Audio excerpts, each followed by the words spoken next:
Welcome to bird media. నేను మీ పవన్ కృష్ణమూర్తి. మాజీ MLA, మాజీ ఆంధ్రప్రదేశ్ శాసనసభ స్పీకర్ తమ్మినేని సీతారాం గారు చాలా వివాదాస్పదమైనటువంటి వ్యక్తిగా మారిపోయారనడంలో ఏమాత్రం అతిశయోక్తి లేదు. ఎందుకంటే అసెంబ్లీలో స్పీకర్ స్థానంలో ఉండి ఆయన మాట్లాడింది లేదు, బయటకు వచ్చి మాట్లాడినటువంటి ఆ త్వం మాటలు ఇవన్నీ కూడా ఒక ఎత్తు అయితే సరే, ఇక ఆ తర్వాత ఉన్నటువంటి పరిస్థితులు చూసినప్పుడు ముఖ్యంగా ఆయన మీద వచ్చినటువంటి కేసు దొంగ సర్టిఫికెట్లు పెట్టి లాయర్ పట్టా పొందాలి అని చెప్పి ప్రయత్నం చేశారు. డాక్టర్ బిఆర్ అంబేద్కర్ ఓపెన్ యూనివర్సిటీలో దొంగ సర్టిఫికెట్లు పెట్టి మరి దానికి సంబంధించి ఎంట్రన్స్ రాశారు. ఏకంగా ఫస్ట్ ఇయర్లో జాయిన్ అయిపోవడానికి ఇవన్నీ కూడా అయ్యి ఆ కేసు ఇంకా నడుస్తుంది. ఎక్కడ దాకా వచ్చిందో తెలియదు. ఇప్పుడు మళ్ళీ అదే తరహాలో దొంగ సర్టిఫికెట్లు సృష్టించి ఏకంగా కోట్ల రూపాయలు విలువ చేసేటువంటి ఒక ల్యాండ్ని ఆయన కొడుకు చిరంజీవి నాగ్ పేరు మీద రిజిస్ట్రేషన్ చేయించేశారు అన్నటువంటి ఆరోపణలు దానికి సంబంధించినటువంటి సాక్ష్యాధారాలు కూడా దొరుకుతున్నాయి. ఇక వారి కుటుంబానికి సంబంధించినటువంటి పాత్ర ఏంటి అనే దాని మీద పోలీసులు తీవ్రమైనటువంటి ఇన్వెస్టిగేషన్ కూడా చేస్తున్నారు. ఒకసారి కేసుకి సంబంధించి పోలీస్ అధికారులు ఏం చెప్పారో ఇక్కడ వీడియోలో చూద్దాం. శ్రీకాకుళం టౌన్లో అంటే బలగ ఏరియాలో ఒక ల్యాండ్ ఇష్యూకి సంబంధించి అక్కడ జరిగిన ఒక ఫ్రాడ్ అంటే ఫేక్ డాక్యుమెంట్స్ పెట్టి దానికి రిజిస్ట్రేషన్ చేయడం, దానికి సంబంధించిన కేసుకి సంబంధించి ఈరోజు ఈ ప్రెస్ మీట్ పెట్టడం జరిగింది. సో ఈ ల్యాండ్ సైట్ వచ్చి మనకి చాపరం దగ్గర బలగ లిమిట్స్లో దీని వర్త్ ఒక 3 నుంచి 4 crores ఉంటుంది మనకి మార్కెట్ వాల్యూ. సో ఇది 35/13. ఇందులో ఉన్న సర్వే నెంబర్లో ప్లాట్ నెంబర్స్ 84, 85, 86. ఇది ఒక 900 square feet ల్యాండ్ సైట్ ఏదైతే ఉందో ఆ సైట్ని 1988 తర్వాత 1992లో ట్రాన్సాక్షన్స్ జరిగాయి. 92లో దీనిని అందవరపు గోవిందరాజుల దగ్గర నుంచి ఒక పర్సన్ పర్చేజ్ చేస్తారు. ఇప్పుడు ఎవరైతే కంప్లైనెంట్ ఉన్నారో వాళ్ళ ఫాదర్ దీన్ని పర్చేజ్ చేయడం జరుగుతుంది.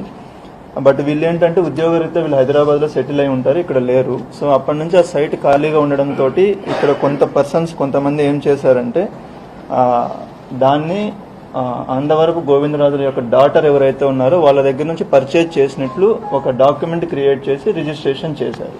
సో ఇందులో ఫ్రాడ్ ఏంటంటే ఈ అందవరపు గోవిందరాజులు ఎవరైతే ఉన్నారో అతను బ్రతికే ఉన్నాడు.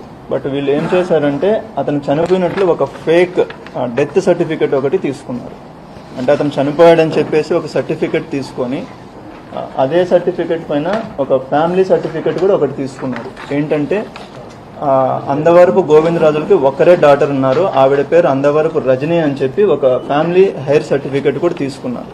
బట్ యాక్చువల్గా మన ఇన్వెస్టిగేషన్లో ఏంటంటే అందవరపు గోవిందరాజుల పర్సన్ ఎవరైతే ఉన్నారో అతను బ్రతికే ఉన్నారు.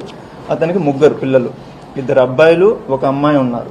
సో బట్ వీళ్ళు ఈ 2 కూడా ఫేక్ డాక్యుమెంట్స్ క్రియేట్ చేసి ఈ డాక్యుమెంట్ బేసిస్ తోటి ఏ రజని, యాక్చువల్గా వాళ్ళ ఇంటి పేరు అడపాల రజని, బట్ మనకి ఆధార్ కార్డులో ఏ రజని అని రాపించుకొని ఈ ఏ రజని అన్న వ్యక్తే అందవరపు రజని అని చెప్పేసి ఆధార్ కార్డుని పెట్టేసి రిజిస్ట్రేషన్ చేయడం జరిగింది.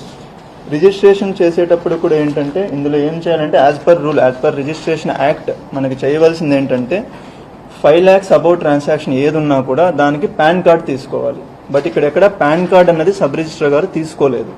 పాన్ కార్డ్ ఏమీ లేకుండా జస్ట్ మనకి ఏదైతే వీళ్ళు ఒక అగ్రిమెంట్ చేసుకొని ఉంటారో ఈ అగ్రిమెంట్లో దపదపాలుగా మాకు కొంచెం అమౌంట్ ఒక 35 లక్షల రూపాయల అమౌంట్ వచ్చిందని చెప్పి ఏదైతే రాశారో దాని బేసిస్ మీద పాన్ కార్డ్ లేకుండా రిజిస్ట్రేషన్ చేశారు.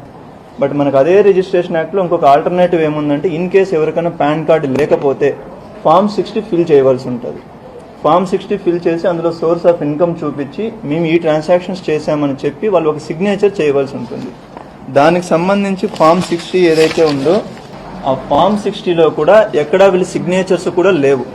సో విచ్ మీన్స్ దానికి కావాల్సిన పాన్ కార్డు వెరిఫికేషన్ తీసుకోలేదు, ఫామ్ 60 తీసుకోలేదు. అలానే మనకి అగ్రిమెంట్లో ఏదైతే పేరు ఉంటుందో ఆ పేరు సేమ్ అడ్రస్ తోటి మనకు ఆధార్ కార్డులో ఉండాలి. ఆ మినిమం వెరిఫికేషన్ కూడా చేయకుండా సబ్ రిజిస్టర్ గారు ఎవరైతే ఉన్నారో అప్పుడు ఆమ్దాల వలస సబ్ రిజిస్టర్ ఎవరైతే ఉన్నారో దాన్ని రిజిస్ట్రేషన్ చేయడం జరిగింది. సో ఇది ఫర్దర్గా ఇన్వెస్టిగేట్ చేసినప్పుడు మనకి తెలిసింది ఏంటంటే ఎవరైతే ఇతను తెలుగు సతీష్ కుమార్ అన్న పర్సన్ ఎవరైతే ఉన్నారో ఈ పర్సన్ ఈజ్ ద మెయిన్. దీన్ని ఆర్గనైజ్ చేసి దీన్ని మొత్తాన్ని ఈ డాక్యుమెంట్స్ ఫేక్ డాక్యుమెంట్స్ క్రియేట్ చేయడం కావచ్చు, ఆ ఫేక్ డాక్యుమెంట్స్ పట్టుకొని దాన్ని మనకి సబ్ రిజిస్టర్ ఆఫీస్లోకి వెళ్ళి రిజిస్ట్రేషన్ చేయించడం కావచ్చు, ఇదంతా ఈ పర్సన్ చేయడం జరుగుతుంది. ఇతనికి సపోర్ట్గా ఎవరైతే త్రినాథ్ అన్న వ్యక్తి ఉన్నారో ఇతను ఈ కూనా పెద్దిరాజు తోటి కలిసి ఈ డాక్యుమెంట్స్, ఈ ఫేక్ డాక్యుమెంట్స్ అన్ని క్రియేట్ చేయడం, ఈ అగ్రిమెంట్ క్రియేట్ చేయడం ఇవన్నీ జరిగాయి. దీనికి సంబంధించి ఎవరైతే రిసీవర్ అంటే బయ్యర్ పర్చేజర్ ఎవరైతే ఉన్నారో వీళ్ళు వచ్చేసి ఈ ఎక్స్ స్పీకర్గా ఎవరైతే వర్క్ చేశారో తమ్మినేని సీతారాం గారు అబ్బాయి తమ్మినేని వెంకట శ్రీరామ చిరంజీవి నాగ అలియాస్ నాని, ఈ వ్యక్తి నేమ్ తోటి రిజిస్ట్రేషన్ చేసుకోవడం జరిగింది ఇది. సో ఇందులో ఏంటంటే వాళ్ళు ఎవరైతే పర్చేజర్ బయ్యర్ ఉన్నారో ఆ నాని కావచ్చు, ఆ తమ్మినేని సీతారాం గారు కావచ్చు, వాళ్ళ స్పౌజ్ తమ్మినేని వాణి గారు ఎవరైతే ఉన్నారో వీళ్ళు ముగ్గురు కలిసి వాళ్ళ కాలేజీలో ప్రైవేట్ డిగ్రీ కాలేజ్ ఏదైతే ఆమ్దాల వలసలో రన్ చేస్తున్నారో అందులో ఉన్న 4 లెక్చరర్స్ ఫ్యాకల్టీ మెంబర్స్ ఎవరైతే ఉన్నారో వాళ్ళని సాక్షి సంతకాలు పెట్టించారు ఈ 2 డాక్యుమెంట్స్లో. మనం ఎప్పుడైనా రిజిస్ట్రేషన్ చేసేటప్పుడు సాక్షి సంతకాలు ఎందుకు పెడతారంటే ఎవరైతే బయ్యర్ ఉన్నారో ఆ వ్యక్తి నాకు తెలుసు, అలానే ఎవరైతే సెల్లర్ ఉన్నారో అమ్ముతున్న వ్యక్తి కూడా నాకు తెలుసు అన్న దాని మీద సాక్షి సంతకాలు పెడతారు. బట్ ఈ 4 ఎవరికి సెల్లర్ ఎవరైతే రజనీ ఉన్నారో ఆ పర్సన్ పరిచయం లేదు, ఆవిడ ఎక్కడ ఉంటారో కూడా తెలియదు యాక్చువల్గా వీళ్ళకి. సో జస్ట్ వాళ్ళు పెట్టమని చెప్పారు కాబట్టి వీళ్ళు పెట్టేశారు. దీని అంతటికి కూడా ఏంటంటే ఈ రజనీకి కావచ్చు, వాళ్ళ అల్లుడు లక్ష్మణ్ రావు ఎవరైతే సతీష్ దగ్గర అసిస్టెంట్గా ఉన్నారో వాళ్ళకి కావచ్చు, సతీష్ గారికి కావచ్చు, పెద్దిరాజు గారికి కావచ్చు, వీళ్ళందరికీ కూడా అమౌంట్స్ పే చేయడం జరిగింది. వాళ్ళు ఎవరైతే తమ్మినేని సీతారాం గారు ఉన్నారో, తమ్మినేని వాణి గారు అండ్ నాని అలియాస్ నాని ఎవరైతే ఉన్నారో వీళ్ళు పే చేయడం అన్నది జరిగింది. దీనిలో మనకి రజనీ అన్న వ్యక్తి ఎవరైతే ఉన్నారో ఈవిడ యాక్చువల్గా ఒడిస్సా జైపూర్ అక్కడ నివసిస్తూ ఉంటారు వీళ్ళు. వాళ్ళకి సంబంధించిన అల్లుడు లక్ష్మణ్ రావు ఎవరైతే ఇక్కడ ఉన్నారో అతను ఇక్కడ లోకల్గా ఉంటాడు. ఇతని ద్వారా సతీష్ అన్న పర్సన్ వాళ్ళని తీసుకొని వచ్చి ఇక్కడ రిజిస్ట్రేషన్ చేయడం, ఇలా ఏవైతే వేకెంట్ సైట్లు ఉన్నాయో వాటికి ఫేక్ సర్టిఫికెట్స్ క్రియేట్ చేయడం, ఈ రిజిస్ట్రేషన్స్ అన్ని చేయించడం జరుగుతుంది. ఇందులో ఏటు సతీష్ ఎవరైతే ఉన్నారో ఇతని పైన ఆల్రెడీ మనకు శ్రీకాకుళం రూరల్ పోలీస్ స్టేషన్లో 2 కేసెస్ ఉన్నాయి. రీసెంట్గా ఒక 3 months బ్యాక్ ఏదైతే అక్కడ ఒక సైట్లో వేకెంట్ సైట్లో వెళ్ళి వీళ్ళు ఆక్యుపై చేయడానికి ట్రై చేస్తే అక్కడ పబ్లిక్ పట్టుకొని పోలీసుకి అప్పచెప్పిన కేసు ఏదైతే ఉందో ఆ కేసులో కూడా ఇతను ప్రథమ ముద్దాయి. సో మన ఈ ప్రెస్ మీట్ యొక్క ముఖ్య ఉద్దేశం ఏంటంటే ఈ వేకెంట్ సైట్స్ ఏవైతే ఉన్నాయో వాటిపైన ఫేక్ డాక్యుమెంట్స్, అంటే ఇప్పుడు ఎలాగైతే ఇక్కడ ఫేక్ డెత్ సర్టిఫికేట్ తీసుకున్నారు, ఫేక్ హైర్ సర్టిఫికేట్ తీసుకున్నారు, ఆధార్ కార్డును ఫోర్జడ్ చేశారు, వాటికి సంబంధించి ఒక లేని పర్సన్స్ని, అసలు ఆ ఫ్యామిలీతో సంబంధమే లేని ఒక పర్సన్ జస్ట్ బికాస్ ఆ సర్నేమ్ ఏ అని ఉంది చెప్పేసి, ఒక సర్నేమ్ ఏమో అండవరపు, ఇంకొక సర్నేమ్ ఏమో అడపాల, రెండింటికి సంబంధం లేదు, అలాంటి పర్సన్స్ని తీసుకొని వచ్చి ఇట్లా రిజిస్ట్రేషన్స్ చేసి యాక్చువల్ సైట్ ఓనర్స్ ఎవరైతే ఉన్నారో వాళ్ళకి ఇబ్బంది చేయడం అనేది జరుగుతుంది. సో మన ఇన్వెస్టిగేషన్లో తెలియదు ఏంటంటే ఈ సతీష్ కుమార్ అనే పర్సన్ ఎవరైతే ఉన్నారో ఇతను ఇలాంటివి ఇంకా కొన్ని చేశారు. మనకి ఇప్పుడు మన ఇన్వెస్టిగేషన్లో కొన్ని వచ్చాయి, ఆ డీటెయిల్స్ అన్ని ఇప్పుడు చెప్పలేము. ఆ విక్టిమ్స్ ఎవరైతే ఉన్నారో వాళ్ళతో పోలీస్ అన్న వాళ్ళు మాట్లాడడం జరుగుతుంది. మీడియా ద్వారా అండ్ పబ్లిక్కి కూడా రిక్వెస్ట్ చేస్తున్నది ఏంటంటే ఇలాంటి ఇష్యూస్ మీకు ఏవైనా ఉంటే దయచేసి లోకల్ పోలీస్ స్టేషన్లో కంప్లైంట్స్ ఇవ్వండి. ఇస్తే దాన్ని ప్రాపర్గా డాక్యుమెంటేషన్ అన్ని వెరిఫై చేసి దాన్ని చేయడం అన్నది జరుగుతుంది. సో ఈ కేసుకి సంబంధించి ఈరోజు మొత్తం మనము 8 మందిని అరెస్ట్ చేయడం జరుగుతోంది. 8 మందిని అరెస్ట్ చేయడం జరుగుతోంది. వీళ్ళు కాకుండా సబ్ రిజిస్టర్ ఎవరైతే అరుణ గారు ఉన్నారో ప్రజెంట్ హీరమండలంలో పనిచేస్తున్నారు, సబ్ రిజిస్టర్ గారిని కూడా ఇందులో అక్యూజ్డ్ చేయడం జరిగింది. ఆవిడని కూడా అరెస్ట్ చేయడం జరుగుతుంది. రిమైనింగ్ పర్సన్స్ ఎవరైతే ఇంకా 4 ఉన్నారో, ఒకరు అబ్స్కాండింగ్లో ఉన్నారు, మిగిలిన 3 పర్సన్స్ ఏవైతే మనం మెన్షన్ చేశామో వాళ్ళను కూడా ఫర్దర్గా లీగల్ యాక్షన్ తీసుకోవడం అనేది జరుగుతుంది. వాళ్ళకి ఆ ఇన్ఫర్మేషన్ తెలుసు, ఎందుకంటే వెరీ క్లియర్గా ఈ సైట్ ఓనర్ ఎవరున్నది కూడా వాళ్ళకి తెలుసు. ప్లస్ ఎవరైతే సేల్ చేస్తున్నారో ఆ పర్సన్ ఇక్కడ కానే కాదు, ఇక్కడ వ్యక్తే కాదు, జైపూర్ ఒడిశాకి సంబంధించిన వ్యక్తి. ఇప్పుడు అడపాల, ఇప్పుడు ఒక ఫ్యామిలీ సర్టిఫికేట్ మన దగ్గరికి తీసుకొని వచ్చినప్పుడు మీ నాన్న ఎవరు, మీ మదర్ ఎవరు అన్నది బేసిక్ క్వశ్చన్ అడుగుతాం మనం. అందులో వెరీ క్లియర్గా మా నాన్న అందవరపు గోవిందరాజులు అన్న పేరు రాసి ఉంటే ఆ పర్సన్ బ్రతికే ఉన్నారు. ఆ పర్సన్ ఎవరన్నది మీకు అందరికీ తెలుసు, ఇక్కడ నేను చెప్పాల్సిన అవసరం కూడా లేదు. ఇక్కడ లోకల్గా ఏమని పిలుస్తారు, ఎందుకంటే అతనేం అన్నోన్ పర్సన్ కూడా కాదు, అందరికీ తెలిసిన పర్సనే అతను. సో అంత క్లియర్గా ఉన్నప్పుడు ఇది క్లియర్ క్రిమినల్ కన్స్పిరసీ. ఆ సైట్ ఏదైతే ఉందో అది తీసుకోవడానికి బోత్ పర్చేజర్ ఎవరైతే ఉన్నారో అతను కావచ్చు, సెల్లర్లో ఇదంతా చేశారు. దీన్ని మొత్తాన్ని ఆర్గనైజ్ చేసింది అటు సైడ్ బయ్యర్ సైడ్ ఆ వ్యక్తి అయితే, సెల్లర్ సైడ్ సతీష్ అన్న వ్యక్తి.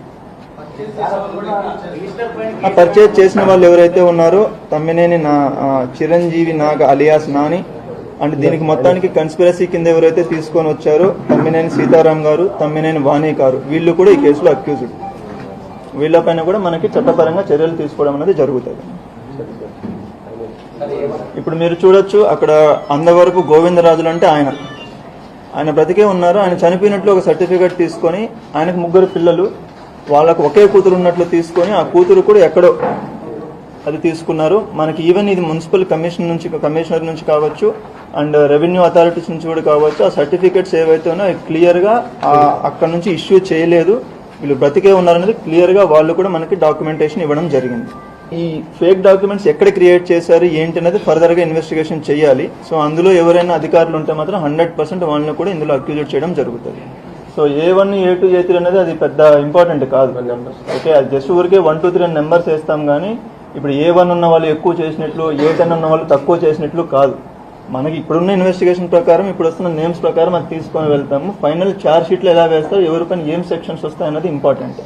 కొనుగోలుదారులు ఉన్నారు, అమ్మిన వాళ్ళు ఉన్నారు, మధ్యలో రిజిస్ట్రేషన్ చేసిన వాళ్ళు ఉన్నారు, అందరూ ఉన్నారు. అది ఇన్వెస్టిగేషన్ చేయవలసి ఉంది. బట్ ఫర్ నౌ వీళ్ళ స్టేట్మెంట్స్ ప్రకారం ఏదైతే ఇచ్చారో అది చేసినట్లు అనిపిస్తోంది. But we cannot confirm it so for. మనకి ఇంకా ఎవిడెన్స్ తీసుకోవాలి దానికి సంబంధించి. దాని ఎవిడెన్స్ని బట్టి మీకు ఫర్దర్గా అప్డేట్ చేస్తారు. క్లియర్గా సైట్ ఓనర్షిప్ పైన డిస్ప్యూట్ ఉంటే అది సివిల్ మ్యాటర్, అది పోలీస్కి సంబంధం లేదు. ఒకేసారి ఇద్దరిపైన రిజిస్ట్రేషన్ జరగచ్చు, కొన్ని కేసెస్లో ఉంటాయి. అది పోలీస్ చేయలేరు, ఎందుకంటే ఓనర్షిప్ ఎవరనేది డిసైడ్ చేయవలసింది revenue authorities or concerned municipality వాళ్ళు కావచ్చు, పంచాయతీ వాళ్ళు కావచ్చు, వాళ్ళు డిసైడ్ చేయాలి. బట్ ఈ కేసులో అలా కాదు. ఈ కేసులో క్లియర్గా fake documents, not even forged documents కాదు, ఒక దొంగ సర్టిఫికెట్స్ క్రియేట్ చేసినది క్లియర్ క్రిమినల్ కన్స్పిరసీ ఉన్నారనే చెప్పాను. సబ్ రిజిస్టర్ని అరెస్ట్ చేయాలంటే ఐజీ రిజిస్టర్కి ఇన్ఫార్మ్ చేయాలి, అది ఇన్ఫార్మ్ చేశాము, పర్మిషన్ తీసుకున్నాము, అది అరెస్ట్ చేయబోతున్నాము. ఈ కేసుకి సంబంధించి మాకైతే కోర్టు నుంచి ఎక్కడ ఏమీ లేదు అండి, because this is a criminal case. It's clearly criminal case. ఇక్కడ క్లియర్గా ఎవిడెన్సెస్ ఉన్నాయి. సో కోర్టు నుంచి అయితే మాకైతే ఇప్పటివరకు ఏం రాలేదు అండి. అదనమాట సంగతి.